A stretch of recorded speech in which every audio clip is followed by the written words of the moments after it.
प्यारे बच्चों, आज हम कक्षा 7वीं विषय हिंदी व्याकरण पुस्तक वसंत गुलमोहर हिंदी व्याकरण का पाठ दे रहे हैं। वसंत का भी पाठ दे रहे हैं और गुलमोहर हिंदी व्याकरण का भी पाठ दे रहे हैं। वसंत में एक तिनका और गुलमोहर में क्रिया तथा क्रिया के भेद का व्याख्यान 2 पढ़ेंगे, जिसमें आज हम इन दोनों पाठों की दोहराई करेंगे। तो चलिए अपना यह दोहराई कार्य शुरू करते हैं। तो सबसे पहले पाठ दे रहे हैं एक तिनका वसंत। इसमें आज हम इस कविता का सार पढ़ेंगे बेटा। प्रस्तुत कविता के माध्यम से कवि यह बताना चाहता है कि हमें कभी भी घमंड नहीं करना चाहिए, क्योंकि कई बार तिनके के समान तुच्छ वस्तु भी घमंड को चकनाचूर करने के लिए काफी होती है।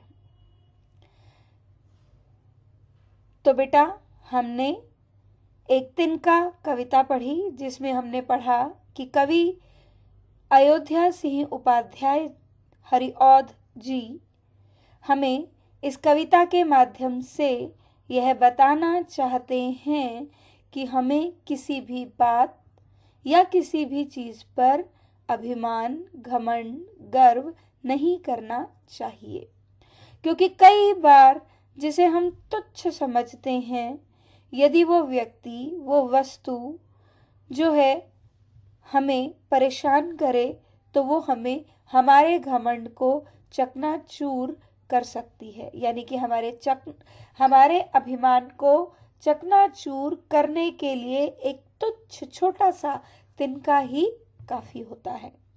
आगे इस कविता में कवि अपना ही उदाहरण देते हुए क्या बताते हैं।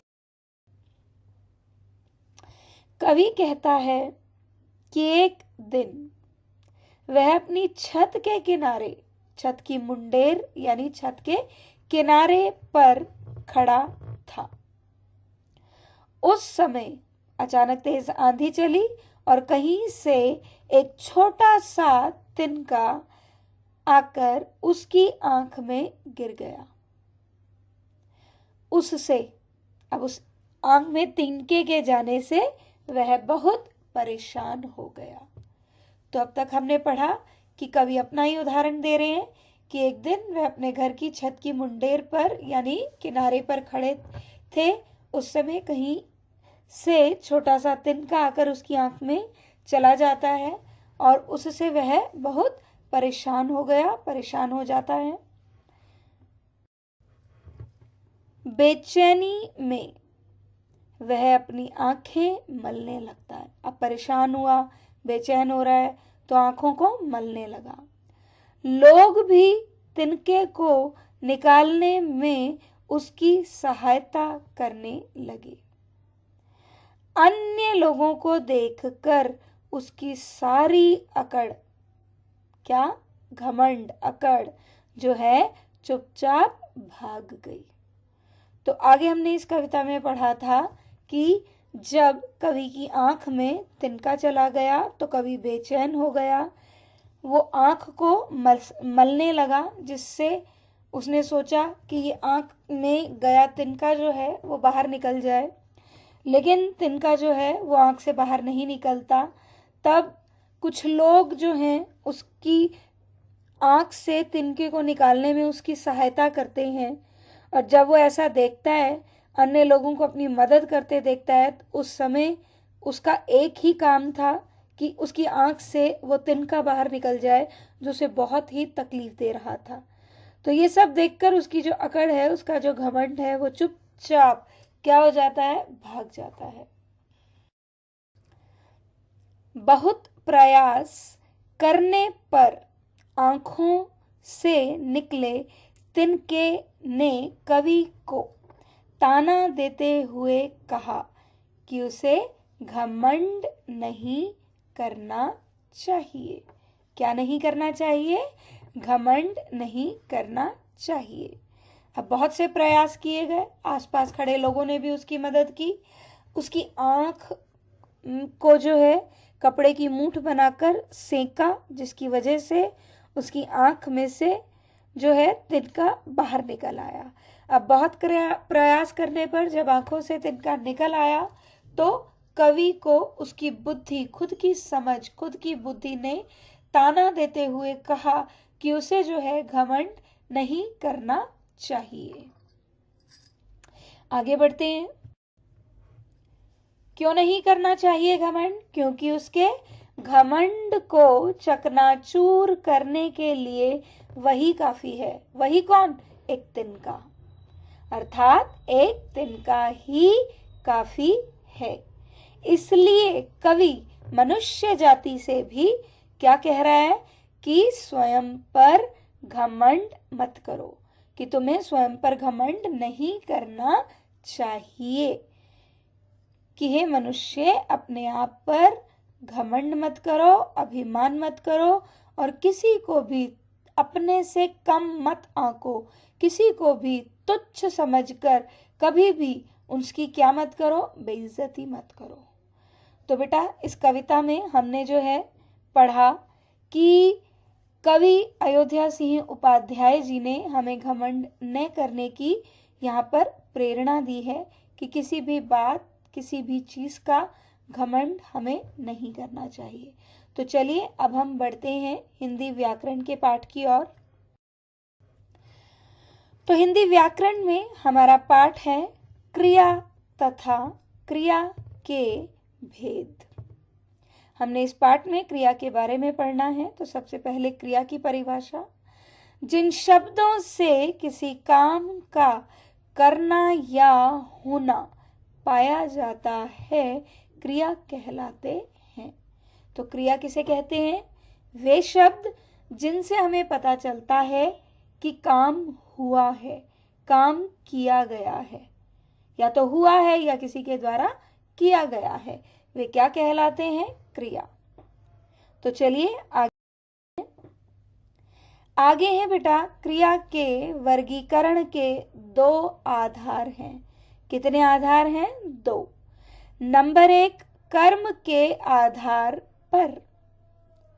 कर्म के आधार पर क्रिया के कितने भेद हैं? दो भेद। पहला सकर्मक क्रिया। कौन सी क्रिया? सकर्मक क्रिया। सकर्मक मायने जिसमें कर्म की अपेक्षा की जाती है। उदाहरण, मैंने कहानी पढ़ी है। क्या पढ़ी है? कहानी। अब सकर्मक क्रिया के भी दो भेद हैं, एक कर्मक और द्विकर्मक क्रिया। पहला एक कर्मक क्रिया, माँ मिठाई बना रही है, और दूसरा द्विकर्मक क्रिया, माँ ने बच्चे को मिठाई दी। तो बेटा जब सकर्मक क्रिया हम करते हैं तो सबसे पहले हमें ये पता होना चाहिए कि कर्म की पहचान कैसे की जाती है।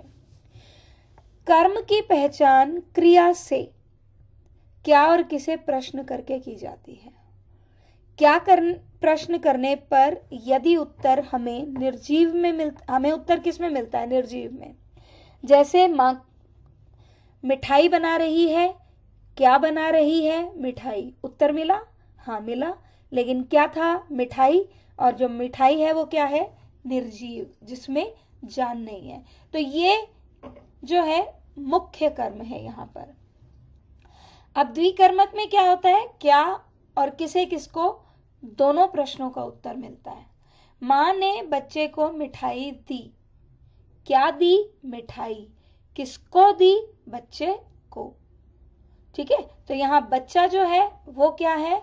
सजीव है। और क्या है? गौण कर्म है। तो सकर्मक क्रिया दो प्रकार की होती है। एक कर्मक जिसमें एक ही कर्म की अपेक्षा की जाती है, और दूसरा द्विकर्मक जिसमें दो कर्मों की अपेक्षा की जाती है। यानी कि क्या प्रश्न करने पर उत्तर मिले? एक कर्मक किसी का भी उत्तर मिल सकता है। द्विकर्मक में क्या होता है? दोनों का मिलेगा उत्तर, क्या भी और किसे प्रश्न करने पर भी उत्तर हमें मिलता है, तो वो द्विकर्मक क्रिया कहलाती है। चलिए आगे बढ़ते हैं। अगला है हमारा अकर्मक क्रिया। कर्म के आधार पर दो प्रकार की क्रिया हैं, तो आप यहीं बैठिए। अकर्मक मायने जिसमें कर्म नहीं। अब बैठिए, कहां बैठिए, क्या बैठिए, तो उत्तर नहीं मिल रहा। बच्चा क्यों रो रहा है, क्या रो रहा है, उत्तर नहीं मिल रहा। यहां तो उत्तर मिल रहा है क्यों रो रहा है। रचना के आधार पर क्रिया के भेद, तो रचना के आधार पर क्रिया के प्रमुख कितने भेद हैं, 4 भेद हैं। ठीक है, तो अब बेटा अब तक हमने पढ़ा सकर्मक और अकर्मक क्रिया। फिर हम पढ़ रहे हैं रचना के आधार पर क्रिया के भेद। तो रचना के आधार पर क्रिया के प्रमुख कितने भेद हैं, 4 भेद हैं। तो आगे बढ़ते हैं। वे 4 भेद कौन कौन से हैं। पहला, सरल क्रिया। सारी सकर्मक और अकर्मक क्रियाएं सरल क्रिया में आएंगी। सब लोग मंदिर गए हैं, वे नहीं आए। तो ये क्रिया जिसमें एक ही, सरल क्रिया क्या होती है, जिसमें एक ही जो है धातु का प्रयोग किया जाता है, क्रिया का प्रयोग किया जाता है। अब है संयुक्त क्रिया। गाड़ी चल दी, गाड़ी चल दी, उसने काम कर लिया, मैंने किताब खरीद ली, मैंने किताब खरीद ली, वह ट्रेन में ही सो गया था, वह ट्रेन में ही सो गया था। यदि ध्यान से देखें तो यहाँ पर संयुक्त क्रिया में दो दो क्रियाएं जुड़ी हुई हैं। जैसे गाड़ी चल दी, ठीक है, तो चलना और देना। उसने काम कर लिया, करना और लेना। मैंने किताब खरीद ली, खरीदना और लेना। वह ट्रेन में ही सो गया था, सोना और जाना। तो यहाँ पर एक धातु यानी एक क्रिया नहीं है, यहाँ पर एक से अधिक क्रियाएं हैं। तो एक से अधिक क्रियाएं होने के कारण ये कौन सी क्रिया है, ये है संयुक्त क्रिया। तो अब है बेटा नंबर 3, प्रेरणार्थक क्रिया। उदाहरण, वह अपने बेटे को खाना खिला रही है। प्रेरणार्थक क्रिया दो प्रकार की होती है। नंबर 1, प्रथम प्रेरणार्थक क्रिया, मां कपड़े धो रही है। नंबर 2, द्वितीय प्रेरणार्थक क्रिया, मां नौकर से कपड़े धुलवा रही है। मां नौकर से कपड़े धुलवा रही है। आगे है चौथा, नामिक क्रिया। उदाहरण, कुएं पर कुछ औरतें बतिया रही हैं। नंबर 2, वह बूढ़ा व्यक्ति सठिया गया है। तो बेटा ये हैं दो भेद, प्रेरणार्थक क्रिया और नामिक क्रिया। अभी हमने इससे पहले दो पढ़े, सरल क्रिया और संयुक्त क्रिया। तीसरा और चौथा भेद है प्रेरणार्थक क्रिया और नामिक क्रिया। प्रेरणार्थक क्रिया वह क्रिया होती है जिसमें कर्ता स्वयं कार्य न करके अन्य संज्ञा को उस काम को करने की प्रेरणा देता है। यदि मैं कहूं कपड़े धुल रहे हैं, तो मशीन में कपड़े अपने आप से धुल रहे हैं। यदि मैं कहूं मां कपड़े धो रही है, तो यह है प्रथम प्रेरणार्थक क्रिया। और मां नौकर से कपड़े धुलवा रही है, यह है द्वितीय प्रेरणार्थक क्रिया। धोना, धुलाना, धुलवाना। ठीक है, इसी तरह चौथा जो हमारे पास है वो भेद है नामिक क्रिया। नामिक क्रिया यानी संज्ञा, सर्वनाम और विशेषण। संज्ञा, सर्वनाम, विशेषण क्या है, नाम। और नाम से जो क्रिया बनाई जाती है वो क्या कहलाती है, नामिक क्रिया। जिसमें जो है एक तो क्रिया हो गई और उसके साथ ना प्रत्यय जोड़ दिया जाता है। जैसे बात से बतियाना, लात से लतियाना, हाथ से हथियाना, साठ से सठियाना। ठीक है, तो इस तरह से ये हुई नामिक क्रिया, जिसके दो उदाहरण आपके पास यहाँ हैं। कुएं पर कुछ औरतें बतिया रही हैं, यानी बातें कर रही हैं। बतियाना, बात से बतियाना। वह बूढ़ा व्यक्ति सठिया गया है, साठ से सठियाना। ठीक है, तो हमने अब तक पढ़ा कि क्रिया जिन शब्दों से किसी काम का करना या होना पाया जाए वो क्रिया कहलाते हैं। क्रिया के वर्गीकरण के दो आधार हैं, कर्म के आधार पर और रचना के आधार पर। कर्म के आधार पर हमने पढ़े दो भेद, सकर्मक, अकर्मक। सकर्मक के भी हमने पढ़े दो भेद, एक कर्मक और द्विकर्मक। फिर हमने पढ़ा रचना के आधार पर क्रिया के भेद। तो रचना के आधार पर क्रिया के कितने भेद पढ़े हमने? 4। कौन कौन से? सरल, संयुक्त, प्रेरणार्थक और नामिक क्रिया। तो अब है आपके पास आपका गृह कार्य। तो चलिए बढ़ते हैं गृह कार्य की ओर। गृह कार्य पाठ 13 एक तिनका जो कि वसंत का है, और पाठ 13 क्रिया तथा क्रिया के भेद जो कि गुलमोहर हिंदी व्याकरण पुस्तक का है।